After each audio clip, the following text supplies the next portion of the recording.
الله أكبر الله أكبر الله أكبر الله أكبر الله أكبر. Le voyageur qui visite le montagneux pays d'Afghanistan est frappé d'y rencontrer si souvent, au hasard de ses pérégrinations, un musulman en prière. Suivant que ce visiteur est plus ou moins bien disposé à l'égard de l'islam, les mots de fanatisme ou de ferveur lui viennent à l'esprit. Les Afghans sont musulmans, mais ce ne sont pas des Arabes.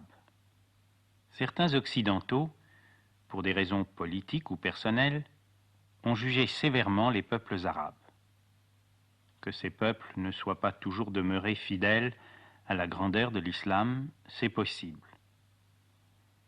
Mais est-ce une raison, une justification pour méconnaître ou pour dénaturer le visage musulman de la spiritualité? Ce visage admirable a été conservé très pur en Afghanistan, et ce pays est demeuré une terre de sagesse grâce aux confréries de soufis, gardiennes de l'ésotérisme, que les musulmans eux-mêmes dénomment tassaouf.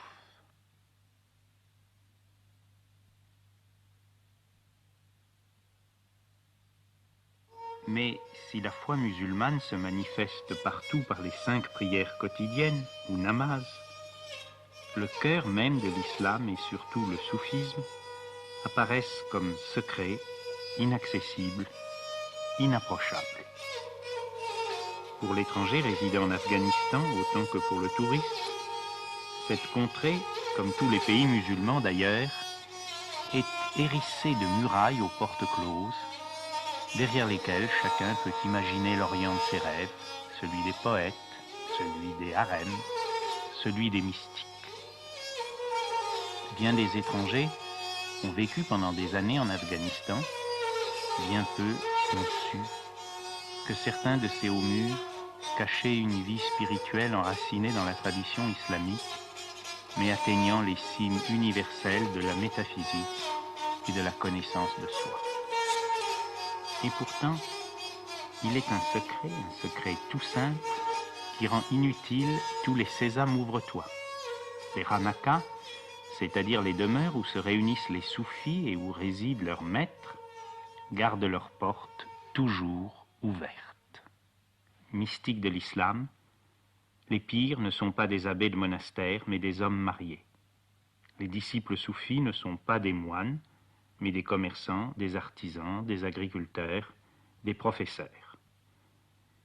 Et dans les jardins ombragés, chers au cœur de tous les musulmans, au pied des arbres centenaires, de génération en génération depuis le prophète Mohammed et le calife Ali, se sont transmises et se transmettent les doctrines ésotériques de l'islam et les techniques d'ascèse qui permettent d'en accomplir la réalisation personnelle. La loi commune à tous les musulmans est dénommée Shariat. La voie intérieure s'appelle Tariqat. Ce mot tariqat s'emploie aussi pour désigner les différentes confréries ou ordres religieux. Nous sommes ici auprès du cheikh Samaruddin de la confrérie des Naqshbandis, mais sont aussi représentés en Afghanistan les Qadérias, les Chishtias et les Sohrawardias. Des tariqats soufis, il en a existé, il en existe dans tous les pays musulmans, arabes ou non arabes. Les ranakas, mot persan désignant la maison où se réunissent les soufis, sont toujours construites selon l'architecture traditionnelle. Il ne faut pas les confondre avec les madrasas, c'est-à-dire les universités coraniques où sont formés les théologiens et docteurs de la loi, les mullahs. À travers l'histoire de l'islam, la loi et l'ésotérisme, la lettre et l'esprit, les mullahs et les soufis ont parfois été en conflit. Il ne faut pas en exagérer l'importance. Ce moullah, qui prononce son serment dans une mosquée de Kandahar, est également le chef d'une tariqat Qaderia, donc un maître soufi. Dans l'auditoire qu'il écoute prêcher sur l'exotérisme de l'islam, se trouvent quelques hommes dont l'exigence spirituelle est plus intense que celle des autres et qui ont reçu leur initiation de soufi. Et la porte de la Hanaka s'ouvre dans un des murs de la mosquée, indiquant à tous que le chemin de l'ésotérisme passe d'abord par une forme religieuse traditionnelle. Les soufis, je l'ai dit, ne sont pas des moines. En un sens, c'est l'islam entier qui est un immense monastère avec ses 5 prières par jour.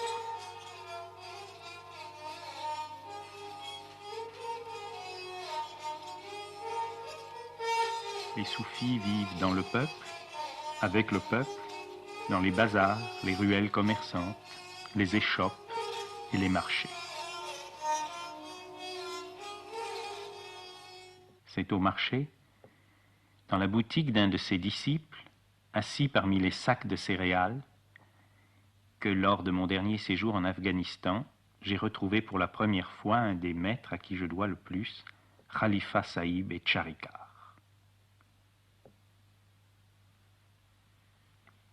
Khalifa Sahib est un vivant témoignage de connaissance, de joie et d'amour.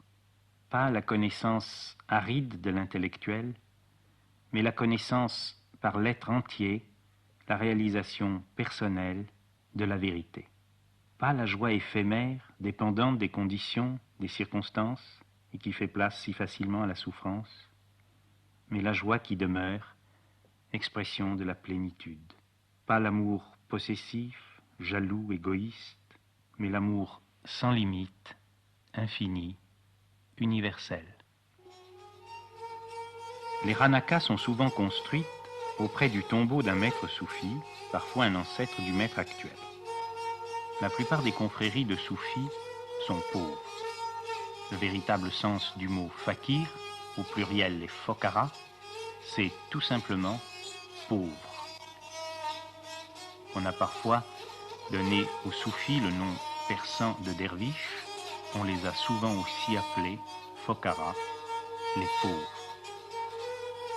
Mais autour de Khalifa Sahib et Charikar, la pauvreté apparaît comme une richesse, la richesse de l'être donnée à ceux qui ont renoncé aux richesses de l'avoir, le trésor dont parlait aussi le Christ et que rien ni personne ne peut dérober ou détruire.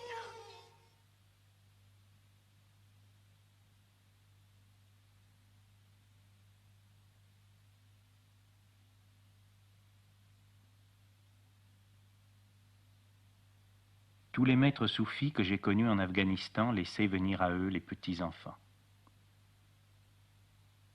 Les enfants sont parfaitement sensibles au niveau d'être d'un adulte et savent spontanément répondre à l'amour par l'amour. Et n'est-ce pas une bénédiction pour eux de grandir dans un climat de compréhension, de véracité, de tolérance et de sagesse?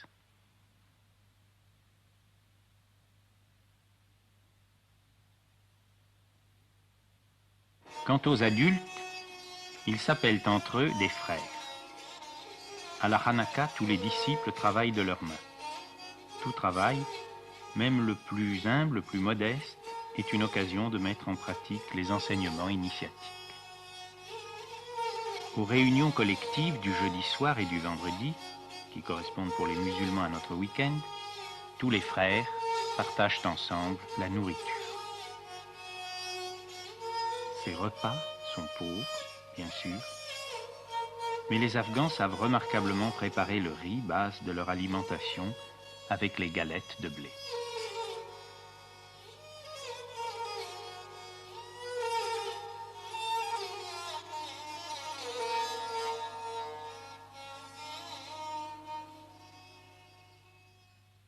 D'autres confréries se réclament d'un saint autrefois célèbre. Le Pir Zadeh, c'est-à-dire le successeur du Pir, est généralement son fils. Le titre de Pir apparaît donc parfois comme héréditaire, et certaines Hanakas, célèbres depuis plusieurs générations, dispose de moyens financiers importants. Des intérêts politiques ont même essayé de faire pression sur elle, créant ainsi des malentendus dans l'opinion publique, notamment la jeunesse universitaire progressiste.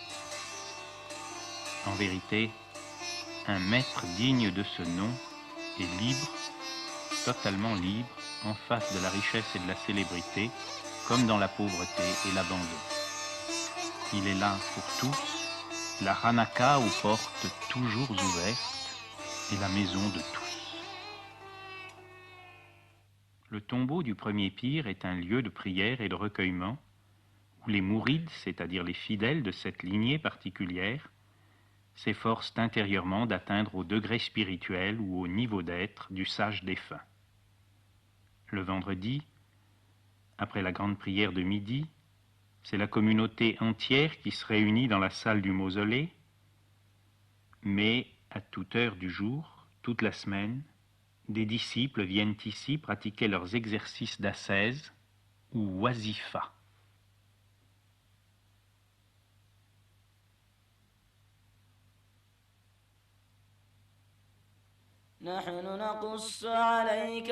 L'entrée dans la voie, dans la tariqat, est marquée par un rite d'initiation. Le pire est d'abord entouré seulement de 2 disciples anciens pour la lecture de certaines sourates du Coran.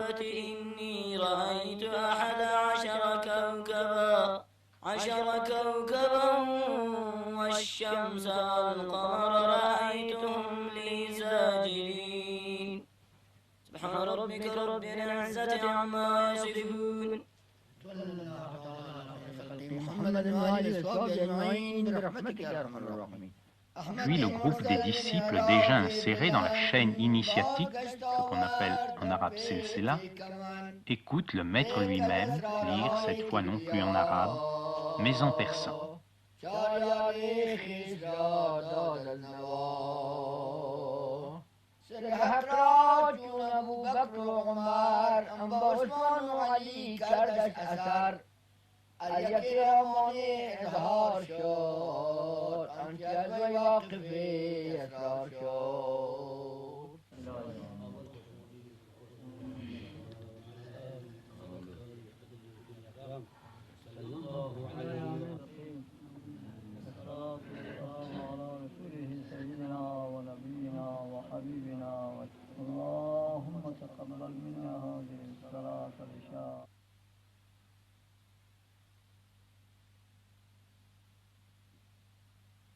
Alors vient l'instant solennel de la transmission de l'influence spirituelle ou baraka.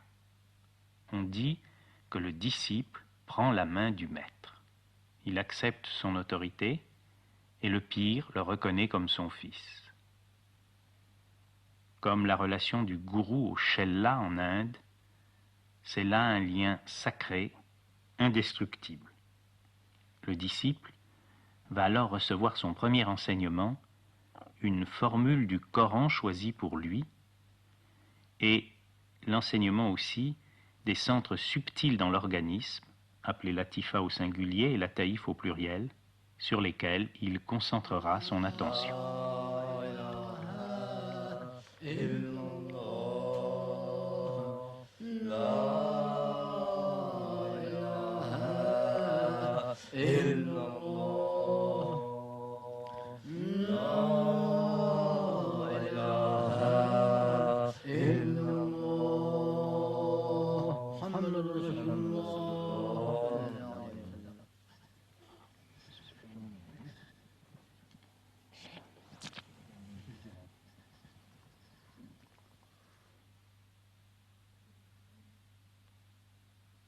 D'autres transmissions auront lieu au fur et à mesure de la progression du disciple.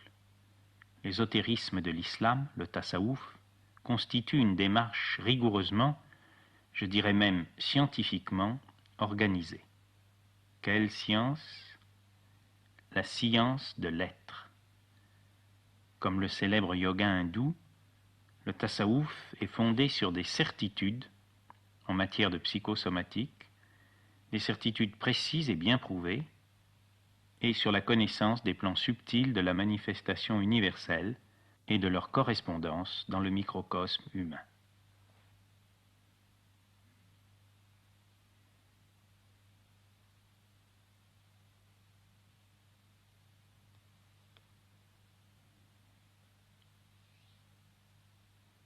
L'ascèse essentielle consiste à concentrer toutes ces énergies, mentales, émotionnelles et physiques, dans la répétition d'un des noms de Dieu ou d'une sentence du Coran choisie particulièrement selon le disciple et selon son état sur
Le maître est celui qui sait.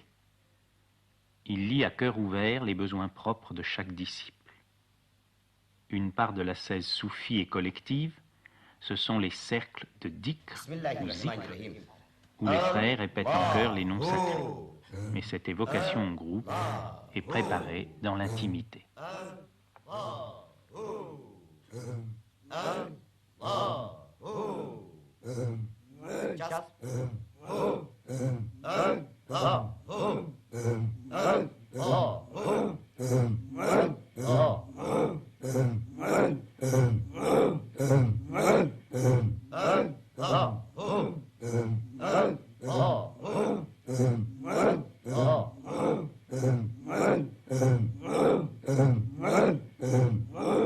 Bismillahirrahmanirrahim.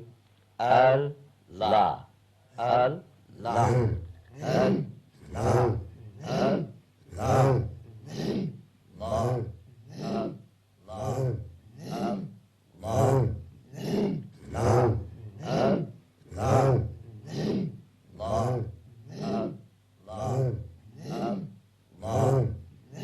Ces techniques engagent l'être entier du soufi. Elles font appel à une science approfondie de la respiration et du contrôle de l'énergie. Il faut un entraînement méthodique prolongé pour en acquérir la maîtrise parfaite.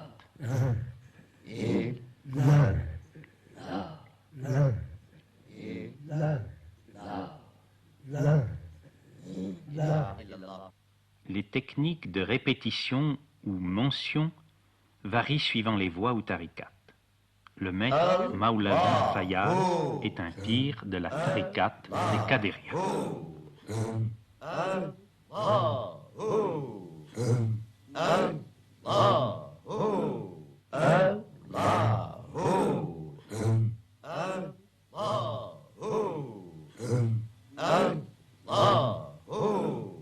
Comme toutes les disciplines spirituelles, la répétition d'un des noms de Dieu ou d'une affirmation de la foi demande une extrême vigilance. L'attention se porte successivement sur les différents centres subtils, la tifa, et cette attention soutenue est garante de la maîtrise que le disciple conserve et doit toujours conserver sur lui-même.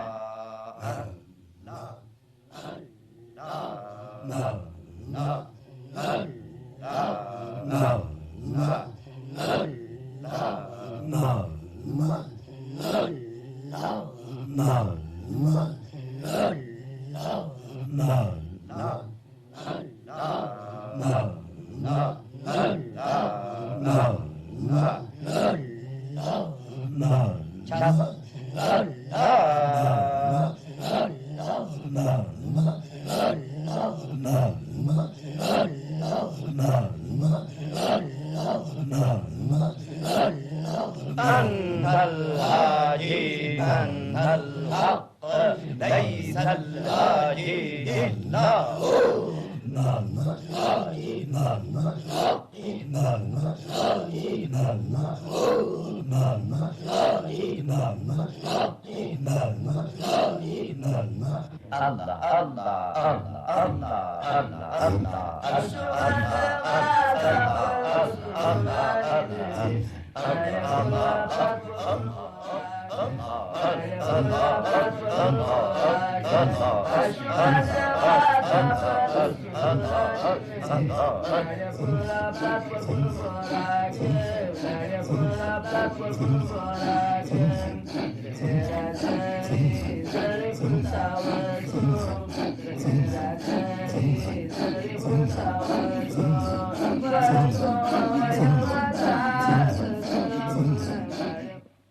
Dans la tariqat des Naqshbandis, le zikr est au contraire immobile et silencieux, purement intérieur. Les principes cependant sont les mêmes. S'arrachant à la distraction et à l'éparpillement dans lesquels se gaspille tant d'existences, le disciple rentre en lui-même, se recueille, s'unifie. Cessant de vivre à la surface de lui-même et à la surface des événements, il s'engage sur le chemin de la profondeur, le chemin du silence de la pensée, du silence des émotions, du silence du corps.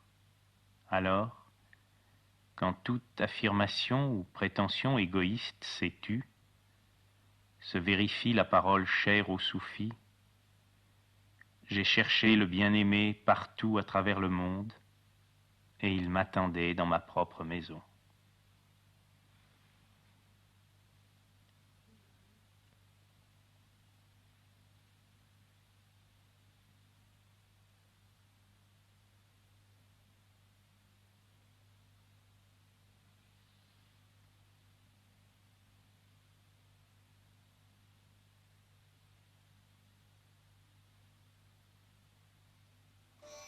Si une part de la 16 soufis est un secret entre le maître et le disciple, l'autre part se vit en cœur, en communion avec tous les frères. Le soufisme est une voie d'amour, non seulement amour de Dieu, mais amour des autres hommes, de tous les autres hommes, même les non-musulmans. Que de fois depuis des années, j'ai partagé avec ceux qui me considéraient comme un frère, ceux que je considérais comme des frères, le tchaï et sable, le thé vert, le thé brûlant qui désaltère mieux que toutes les boissons glacées. Nous sommes vendredi, le jour de repos des musulmans. La communauté réunie accomplit la deuxième des 5 prières quotidiennes, ou namaz.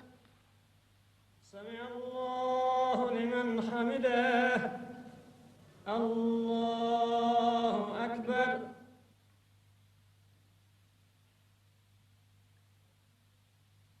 الله أكبر الله أكبر الله أكبر السلام عليكم ورحمة الله السلام عليكم ورحمة الله. Disciples et maîtres se recueillent alors un moment avant de se consacrer à ce qu'on appelle dhikr en arabe et zikr en persan.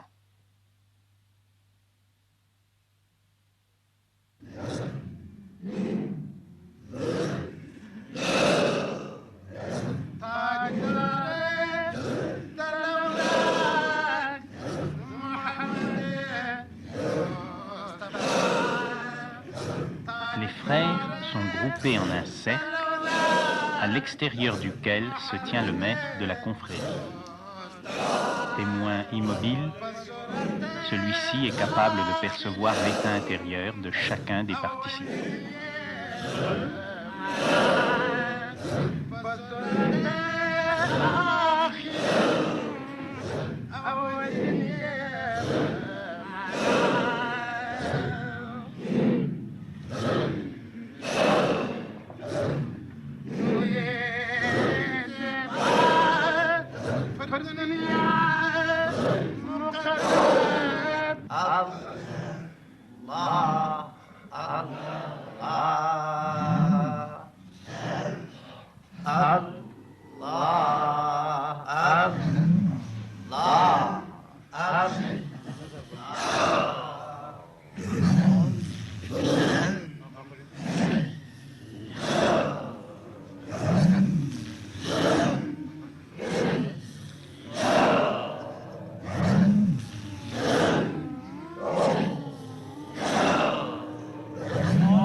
zikr collectif est, nous l'avons vu, préparé par un enseignement donné par le pir à chaque disciple personnellement.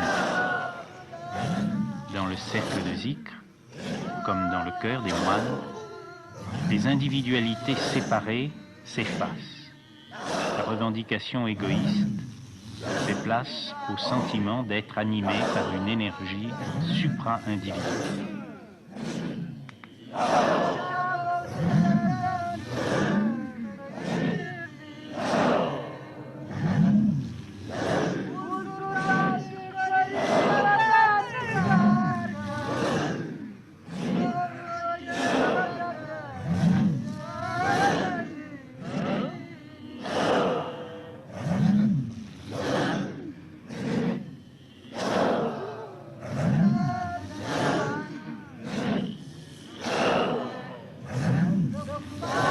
Les affirmations du Coran ou les noms de Dieu qui sont prononcés, répétés, ont pour le cœur autant que pour la pensée du soufi une richesse de contenu que ne peuvent éprouver ceux qui ne comprennent pas l'arabe et n'ont pas grandi dans la tradition musulmane.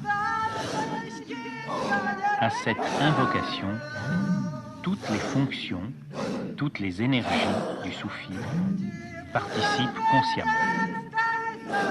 C'est une forme de prière qui engage l'être entier du disciple et qui prend appui sur des techniques respiratoires et des techniques d'émission de la voix extrêmement rigoureuses.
Ces images peuvent avoir de déroutantes pour des spectateurs ignorant tout de cette ascèse qui n'a pas son équivalent dans la tradition chrétienne. Il s'agit de pratiques qui ont pour les soufis un caractère sacré et sont normalement tenues cachées, et ce n'est pas secret. Ils n'ont été filmés que sous la responsabilité des maîtres dans eux-mêmes et pour des motifs exceptionnels. Je vous demande de recevoir ces témoignages comme une marque de confiance donnée par les soufis afghans au public européen et de regarder ces images, aussi surprenantes soient-elles pour vous, avec le respect et la compréhension que peuvent atteindre ceux qui m'ont autorisé à les ramener dans notre pays.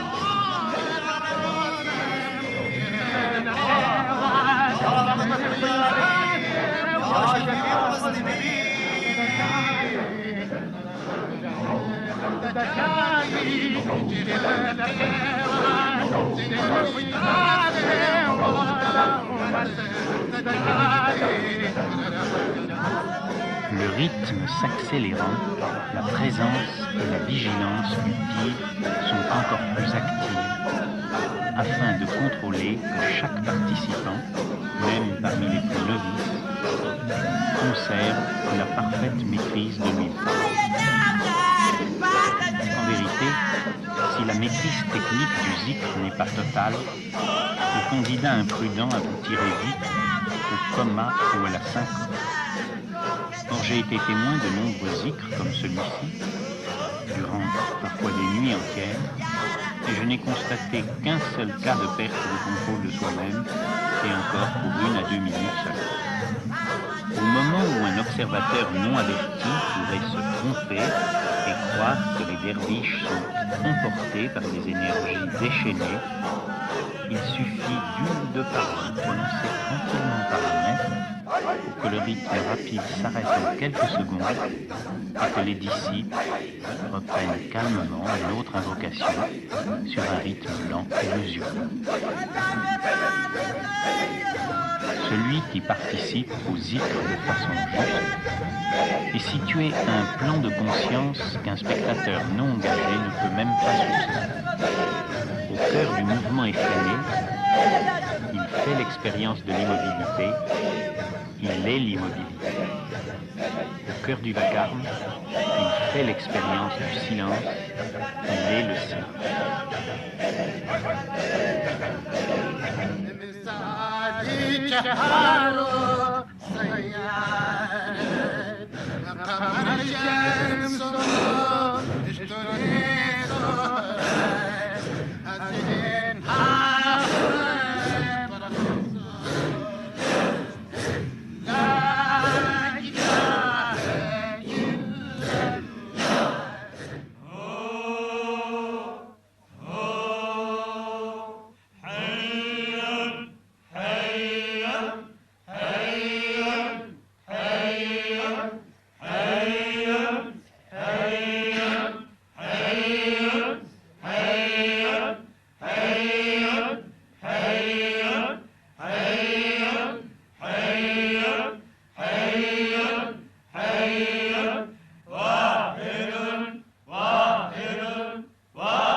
Dans la tariqat Chishtia, le souvenir de Dieu prend la forme de l'audition de chants religieux dont les paroles bouleversent profondément les frères réunis à l'Aranaka.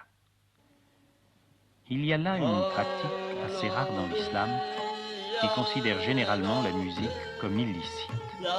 Un hadith du prophète recommande même de détruire les instruments de musique. On peut cependant citer un précédent admirable, la célèbre flûte des derviches de Konya, dont l'ordre fut fondé par le sublime mystique et poète Jalaluddin Rumi. Et je peux témoigner de la gravité, de la ferveur et de l'attitude profondément soumise à l'islam de tous les soufis tchishtiens qu'il m'a été donné de rencontrer.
Nous allons quitter la Ranaka Chishtia pour retrouver une forme de zikr plus proche de celle dont nous avons été tout à l'heure les témoins. Ce premier zikr avait été filmé à Kandahar, au sud de l'Afghanistan. Nous allons maintenant nous rendre au nord, près de Mazar-e-Sharif.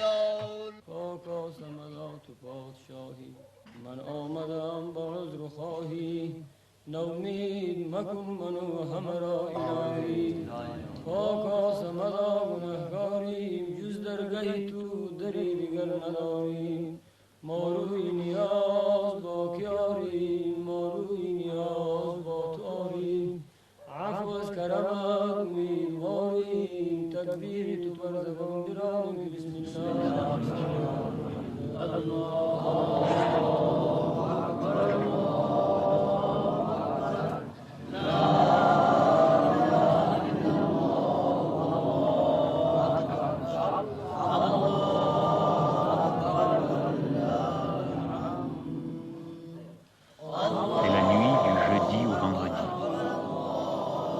Le jardin de la Ranaka du cheikh Samaruddin n'est pas éclairé. Dans la pénombre d'une nuit d'Orient, quelques musulmans, appelés-les fakirs, derviches, soufis, fidèles à 14 siècles d'islam, accomplissent le grand mystère, la rencontre de l'homme avec Dieu.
À Kandahar, pour le premier zikr de ce film, le pir avait autorisé la participation de disciples encore novices. Cette nuit, seuls sont réunis des soufis consacrés depuis des années à la vie spirituelle. Nous sommes là, au cœur de l'Afghanistan, au cœur de l'islam, au cœur du tasawwuf.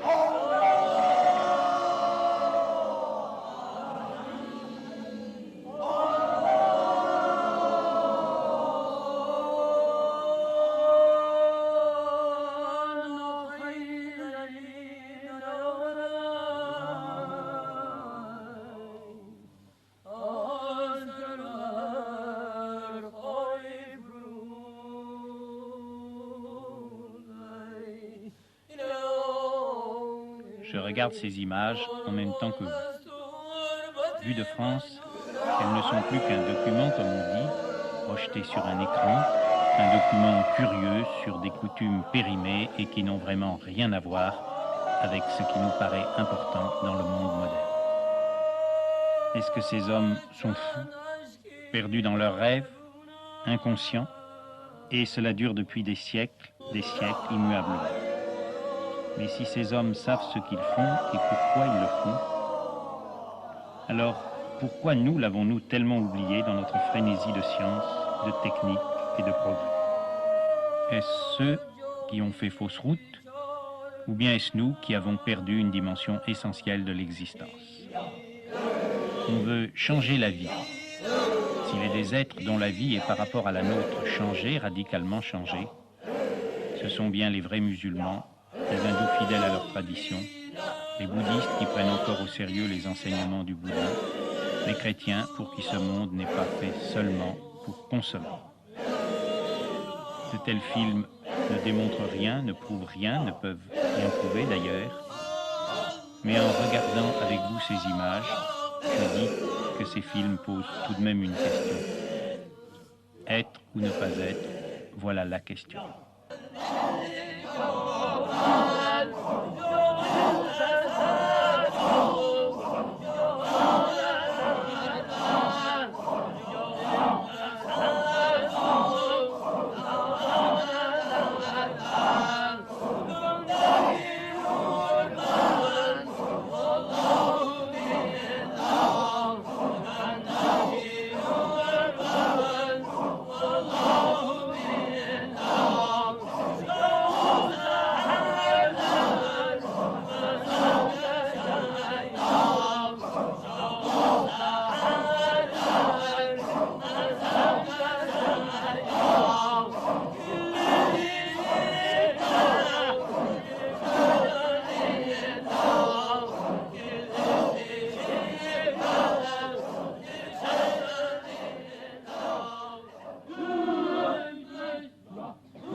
تهيا إلهي كل صعب حق المستقيم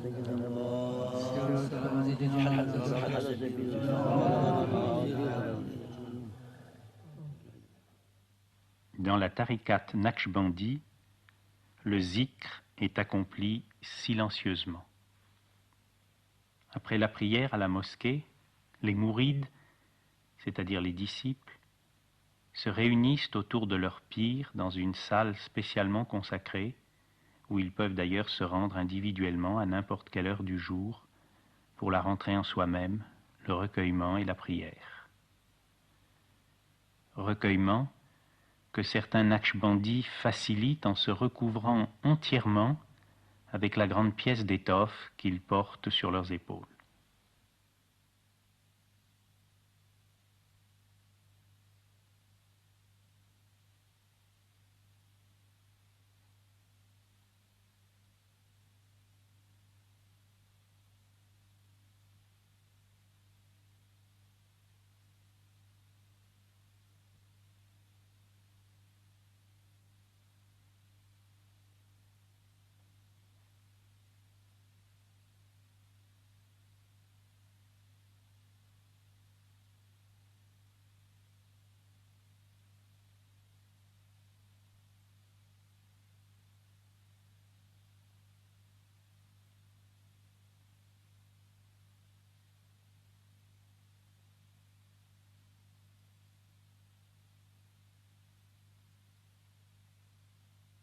Afghanistan, islam, prière, silence. Le message d'amour et de tolérance du soufisme, fidèlement transmis depuis 14 siècles, est venu jusqu'à nous. Jusqu'à nous, occidentaux, qui recueillons aujourd'hui l'héritage spirituel de l'Asie, au moment où les pays d'Orient s'en détournent peu à peu, à mesure qu'ils se modernisent.